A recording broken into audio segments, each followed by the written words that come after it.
Malam itu hujan deras. Aku nggak tahu kenapa, malam itu terasa berbeda. Dan sesuatu terjadi. Sesuatu yang cuma aku dan dia yang tahu. Tapi sebelum kalian menghakimi, dengerin dulu kisahku. Assalamualaikum warahmatullahi wabarakatuh. Halo teman-teman semua, apa kabar hari ini? Semoga kalian selalu dalam keadaan sehat, bahagia, dan dilimpahkan rezeki yang berkah dari Allah. Seperti biasa, sebelum mulai cerita, aku ingin tahu dulu, kalian sedang menonton dari kota mana nih? Tulis di kolom komentar ya. Aku senang banget setiap kali baca komentar dari kalian. Rasanya seperti kita benar-benar ngobrol, bukan cuma lewat layar. Dan jangan lupa juga untuk subscribe, like, dan share video ini ya. Biar makin banyak orang yang bisa mengambil pelajaran dari setiap kisah yang kita bagikan di sini. Namaku Ernie. Usiaku 43 tahun. Sudah 3 tahun aku hidup sendiri sejak kepergian suamiku, Arman. Lelaki yang dulu menjadi segalanya bagiku. Pasangan, sahabat, sekaligus orang yang membangun semua ini bersamaku.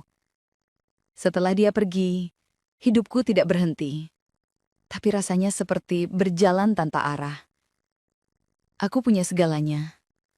Rumah besar dengan taman kecil di depan. Mobil mewah di garasi. Bisnis keluarga yang masih berjalan. Orang-orang di luar sana mungkin melihatku sebagai janda sukses yang kuat dan mandiri. Tapi mereka tidak tahu bahwa di balik semua itu, ada kesunyian yang nyaris tak pernah berhenti menggema. Pagi-pagi aku terbiasa bangun sebelum matahari terbit. Membuat kopi, membuka laptop, memeriksa laporan keuangan butik dan properti warisan almarhum suamiku. Semuanya kulakukan sendiri, tanpa banyak bicara dengan siapapun. Asisten rumah tangga datang hanya sampai sore. Setelah itu, rumah ini kembali sunyi.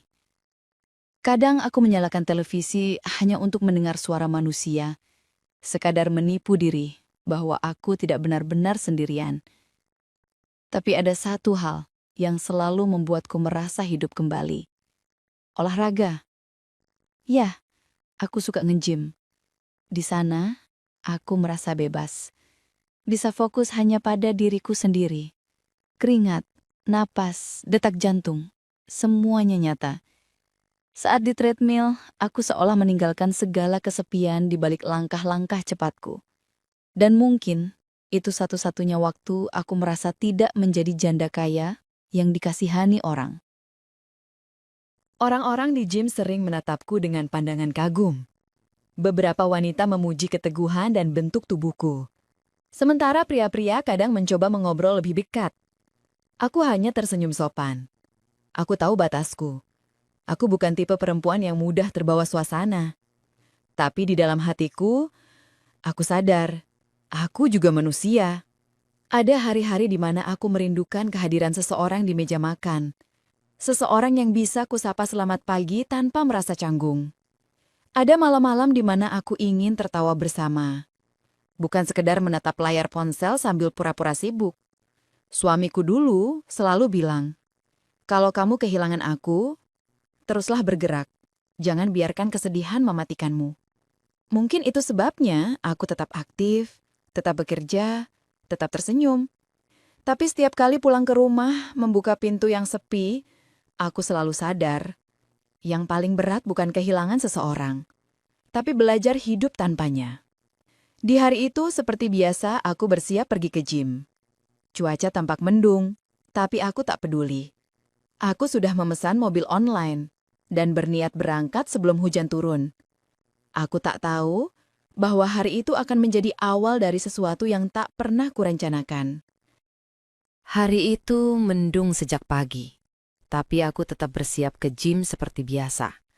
Rambutku sudah kuikat rapi, handuk kecil kusampurkan di bahu, dan tas olahraga sudah menunggu di kursi. Cuaca memang tampak berat, tapi bagiku 1 jam di gym lebih menenangkan daripada seharian termenung di rumah. Kupesan gokar seperti biasa. 1 menit, 5 menit, 10 menit berlalu, tapi tak ada satupun driver yang menerima. Kuhapul order, kuulang lagi. Tetap sama. Hujan mulai turun perlahan, lalu berubah deras, mengguyur atap rumah dengan suara yang menenangkan, tapi juga membuatku pasrah. Aku berdiri di depan jendela, menatap air hujan yang turun seperti tirai tebal. Jalanan depan rumah mulai basah, dan genangan air kecil mulai muncul di tepi taman. Sepertinya harus batal nge-gym hari ini, pikirku dalam hati. Tapi tepat saat aku hendak mengganti pakaian, ku dengar suara motor berhenti di depan pagar.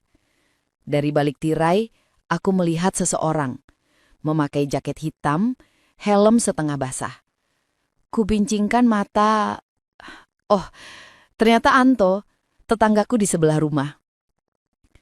Anak itu sering kulihat bantu ibunya jualan sayur di pagi hari. Kadang kalau aku pulang malam, dia yang suka bantu bukain pagar. Sopan, kalem, tapi senyumnya selalu ramah. Aku keluar ke teras sambil menahan tawa kecil. Anto, kehujanan ya? Iya Tante, baru pulang dari bengkel, hujan deras banget. Aku spontan menjawab. Tante malah mau ke gym, tapi hujan bikin gak bisa pesan gokar. Dia menatapku cepat, lalu tersenyum kecil. Kalau cuma ke gym, biar saya antar aja Tante. Pakai mobil Tante juga gak apa-apa, saya bisa nyetir kok. Aku sempat ragu, tapi ekspresinya serius, bukan basa-basi. Ada ketulusan di caranya bicara. Sederhana, tapi menenangkan. Akhirnya, aku mengangguk. Ya sudah, kalau kamu nggak keberatan, kuncinya di meja dapur. Tolong ambil ya. Dia mengangguk, melangkah ke dalam rumah dengan sopan. Dan entah kenapa, saat kulihat punggungnya yang sederhana itu, aku merasakan sesuatu yang asing. Mungkin karena sudah lama tidak ada lelaki yang menolongku dengan cara sesederhana itu. Beberapa menit kemudian, kami sudah duduk di mobil. Suara wiper menari di kaca depan. Sementara hujan mengguyur deras di luar. Aku duduk di kursi penumpang depan, mengenakan jaket gym warna biru muda. Anto tampak fokus mengemudi. Sesekali melirik jalan, sesekali tersenyum gugup. Tante sering ke gym tiap hari ya? Iya, udah kebiasaan. Kalau nggak olahraga, kepala bisa mumet. Wajar sih Tante, soalnya Tante masih kelihatan muda banget. Aku menoleh pelan, tertawa kecil. Ah, kamu bisa aja. Tante ini udah 43 tahun loh. Serius, saya kira masih 30-an. Beneran. Aku pura-pura cuek. Tapi dalam hati ada sesuatu yang hangat. Mungkin dia hanya basa-basi, tapi tetap saja rasanya menyenangkan. Hujan di luar makin deras, tapi mobil terasa hangat. Aroma parfumku bercampur dengan bau jok dan hujan yang masuk lewat jendela. Suasana aneh, tenang, tapi ada getaran halus di udara. Sesampainya di gym, aku sempat menoleh dan berkata, "Makasih ya, Tok. Nanti kalau udah selesai, Tante kabarin. Kamu tunggu aja di parkiran boleh?" "Siap, Tante. Hati-hati di dalam ya." Dia menatapku sebentar sebelum aku turun. Tatapan itu sopan, tapi ada sesuatu di baliknya yang sulit kuterjemahkan. Dan di antara suara hujan dan gemuruh langit, aku sempat bertanya dalam hati, kenapa tatapan itu terasa begitu hangat ya? Aku tidak tahu bahwa perjalanan pulang nanti akan mengubah semuanya. Hujan belum berhenti. Butiran air menari di kaca mobil, seolah tak mau berhenti mengiringi perjalanan kami sore itu. Suara wiper berulang-ulang terdengar lembut, memecah keheningan di antara kami berdua. Aku menatap jalan di depan, tapi dari ujung mataku, aku bisa melihat Anto tampak gugup. tangan kirinya memegang setir. Tangan kanannya mengetuk ringan ritme hujan di kemudi. Mungkin dia juga bingung harus bicara apa pada seorang wanita yang usianya jauh di atasnya. Untuk memecah diam, aku tersenyum kecil. Anto, kamu nggak keberatan ya nganterin tante kayak gini? Enggak, tante. Justru seneng bisa bantu. Jarang-jarang bisa ngobrol sama tante. Ngobrol sama tante? Emang tante lucu ya? Anto tertawa pelan. Bukan gitu. Cuma, tante orangnya kelihatan kalem tapi tegas. Saya sering lihat tante kalau nyetir sendiri, kelihatan elegan banget. Aku tertawa kecil. Tapi dalam hati ada sesuatu yang bergetar. Sudah lama tak ada pria yang memperhatikanku dengan cara sehalus itu. Kamu ini bisa aja, ujarku pura-pura kesal. Serius, tante? Nggak banyak perempuan kayak tante sekarang. Mandiri, rapi, tapi tetap anggun. Aku menatapnya sejenak, lalu memalingkan wajah ke jendela. Cahaya lampu jalan yang basah memantul di wajahku. Suasana mobil terasa hangat. Tapi di dalam dada ada rasa aneh yang tak bisa dijelaskan. Kamu kerja dari pagi terus, toh? Iya, tante. Kadang bengkel, kadang bantu temen nganter barang. Capek nggak sih kerja segitu kerasnya? Capek, tapi harus dijalanin. Soalnya cuma itu cara saya bisa bantu ibu di rumah. Nada suaranya tenang tapi dalam, dan aku bisa merasakan ketulusan di balik setiap katanya. Aku menatap wajahnya sesaat. Sederhana, polos, tapi ada aura tanggung jawab yang jarang kulihat di pria seusianya. Kamu anak baik toh? Ucapku lembut. Tante, katanya pelan. Lalu diam beberapa detik. Boleh jujur nggak? Boleh dong. Dari dulu, saya suka lihat tante. Bukan karena cantik aja, tapi karena tante kayak punya aura yang bikin tenang. Aku menahan napas. Ucapan itu keluar begitu saja, tanpa beban, tanpa niat menggoda, tapi jujur dari hati. Dan entah kenapa, kalimat sederhana itu menembus sesuatu di dalam diriku yang selama ini tertutup rapat. Aku menatap keluar jendela lagi. Kamu tahu nggak, Tok? Kadang, yang paling kuat pun bisa capek. Termasuk tante. Saya percaya itu, tante. Makanya, kalau tante butuh teman cerita, saya siap dengerin. Mobil hening lagi. Tapi kali ini bukan hening yang canggung, melainkan tenang. Hujan seperti mengerti, menurunkan ritmenya perlahan. Aroma hujan dan parfumku bercampur dengan udara hangat dari AC mobil. Aku menatap wajahnya sekilas, dan kali ini kami sama-sama tersenyum. Bukan senyum basa-basi, tapi senyum dua orang yang tak sadar saling menemukan kehangatan di tengah hujan. Hati-hati ya, Tok, ujarku saat kami hampir tiba di gym. Iya, Tante. Saya tunggu aja di sini. Jangan pergi dulu ya. Nanti Tante traktir minum kopi. Wah, siap, Tante. Dan untuk pertama kalinya dalam waktu yang lama, aku menatap seseorang dengan rasa yang berbeda. Bukan cinta, bukan kagum, tapi mungkin kerinduan yang akhirnya punya tempat untuk bernafas. Selesai gym, tubuhku terasa segar tapi lelah. Waktu kulihat jam tangan, sudah hampir pukul 9 malam. Aku segera mengambil handuk kecil, mengganti pakaian, dan keluar menuju parkiran. Hujan ternyata belum juga reda. Genangan air di aspal tampak berkilau di bawah lampu jalan. Dan di antara deru hujan itu, kulihat mobilku masih terparkir rapi. Anto duduk di dalam, menatap ponsel dengan wajah serius. Aku mengetuk kaca. Dia segera mematikan layar dan tersenyum kecil. Udah selesai, Tante. Iya, maaf ya nunggu lama. Gak apa-apa, Tante. Saya juga udah sempat makan roti tadi. Aku duduk di kursi depan dan mobil kembali melaju pelan. Suasana di luar gelap, tapi di dalam mobil terasa hangat.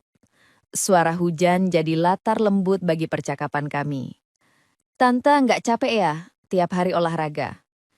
Capek sih, tapi kalau di rumah aja malah stres. Gym itu kayak terapi. Iya, saya ngerti. Kadang orang nggak butuh liburan, cuma butuh didengerin. Aku menoleh, menatap wajahnya. Kalimatnya sederhana, tapi jujur. Anto bukan tipe pria pandai merayu. Justru karena itu, setiap katanya terasa nyata. Tok, iya tante. Tante seneng hari ini nggak jadi ke gym sendirian. Saya juga tante, rasanya kayak ngobrol sama orang yang udah lama saya pengen kenal lebih dekat. Aku hanya menyembunyikan senyum, tak berani menimpali. Karena entah kenapa, kalimat itu membuat dada terasa hangat, sekaligus gelisah. Setibanya di rumah, hujan masih turun deras. Langit gelap. Dan saat kami baru turun dari mobil, semua lampu padam. Loh, mati lampu tante? Iya, kayaknya dari sore. Aduh, gelap banget. Aku menyalakan lilin kecil di meja ruang tamu. Cahayanya oranye, lembut, membuat bayangan bergerak di dinding. Anto membantu menutup jendela agar air hujan tak masuk. Mau saya temenin dulu, Tante? Iya, kalau kamu nggak keberatan. Nanti aja, nunggu nyala baru pulang. Dia mengangguk. Kami duduk di sofa, berdua, ditemani suara hujan dan nyala lilin. Cahaya itu menyoroti wajahnya setengah. Separuh gelap, separuh hangat. Anto? Iya, Tante. Kamu tahu nggak? Selama 3 tahun ini, rumah ini selalu sepi. Kadang Tante ngomong sendiri, biar nggak gila. Dia tertawa kecil. Berarti malam ini rumahnya nggak sepi lagi dong. Aku ikut tertawa. Tapi dalam tawa itu ada sesuatu yang tak bisa aku sembunyikan. Hati ini yang sudah lama dingin, perlahan mulai terasa hangat lagi. Kami bicara tentang banyak hal. Masa lalu, keluarga, bahkan mimpi-mimpi kecil yang belum sempat tercapai. Waktu berjalan begitu cepat. Tanpa sadar, jarak di antara kami semakin dekat. Entah karena udara yang dingin, atau karena percakapan yang terlalu nyaman. Aku menatap nyala lilin yang menari di udara. Sementara dari sudut mataku, kulihat Anto juga menatapku. Tak ada kata, tak ada rencana. Hanya keheningan yang panjang dan sesuatu yang mengalir begitu saja. Malam itu bukan tentang keberanian, bukan pula tentang cinta, tapi tentang dua hati yang sama-sama lelah dan akhirnya menemukan kehangatan yang hilang. Dan mungkin hanya malam itu kami lupa bahwa ada batas yang seharusnya tak pernah dilewati. Pagi itu, suara burung menggantikan bunyi hujan yang semalam begitu deras. Cahaya matahari perlahan masuk melalui tirai jendela ruang tamu. Aku membuka mata dengan kepala sedikit berat. Bukan karena kurang tidur, tapi karena terlalu banyak hal yang kupikirkan. Di meja, kulihat 2 cangkir teh. Satu sudah kosong, satu lagi masih hangat. Anto duduk di teras, mengenakan jaketnya, menatap jalanan yang masih basah. Ketika pandangan kami bertemu, ia hanya tersenyum kecil, sopan, tapi canggung. Pagi, Tante. Katanya pelan. Pagi, To. Udah mau pulang? Iya, udah reda juga hujannya. Aku mengangguk. Tak ada yang perlu dijelaskan, tak ada yang perlu diucapkan. Keduanya sudah tahu bahwa malam tadi bukan sesuatu yang bisa diulang, tapi juga bukan sesuatu yang bisa disesali sepenuhnya. Aku berucap terima kasih. Dia membalas dengan ucapan terima kasih juga. Ia menunduk sopan, lalu berjalan menuju mobil dengan langkah pelan. Aku memperhatikannya dari balik jendela, sampai mobil itu benar-benar menghilang di tikungan. Dan saat itu, aku baru sadar, rumah ini kembali sunyi. Tapi sunyi kali ini berbeda. Bukan sepi yang menyakitkan, melainkan tenang. Seperti seseorang yang sudah menerima bahwa tak semua pertemuan harus berujung memiliki. Aku duduk di sofa tempat kami berbicara semalam. Cahaya matahari pagi menyinari ruangan, menghapus sisa bayangan lilin di meja. Kupandangi tangan sendiri, masih terasa hangat, seolah sisa kehadirannya belum sepenuhnya pergi. Aku menarik napas panjang. Dalam hati, aku berbicara pada diriku sendiri. Ernie, kamu bukan perempuan lemah, tapi kamu juga manusia. Kadang kesepian bisa membuat orang mencari kehangatan di tempat yang salah. Tapi itu bukan berarti kamu berhenti berhak untuk bahagia. Sejak hari itu, aku mulai menjalani hari seperti biasa. Kembali ke gym, kembali bekerja, kembali tersenyum. Bedanya, kali ini aku tak lagi mencari pelarian dari sepi. Aku belajar berdamai dengan diriku sendiri. Mungkin aku dan Anto hanya dua jiwa yang saling bertemu di tengah badai.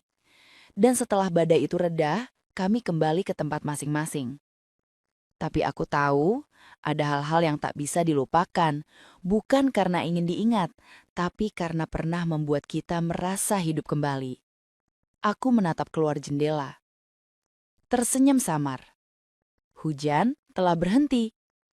Dan di dalam hatiku aku tahu, setelah malam panjang itu, aku akhirnya menemukan kedamaian meski harus sendiri. Kadang yang datang bukan untuk dimiliki, tapi untuk mengingatkan kita bahwa hati ini masih bisa merasa.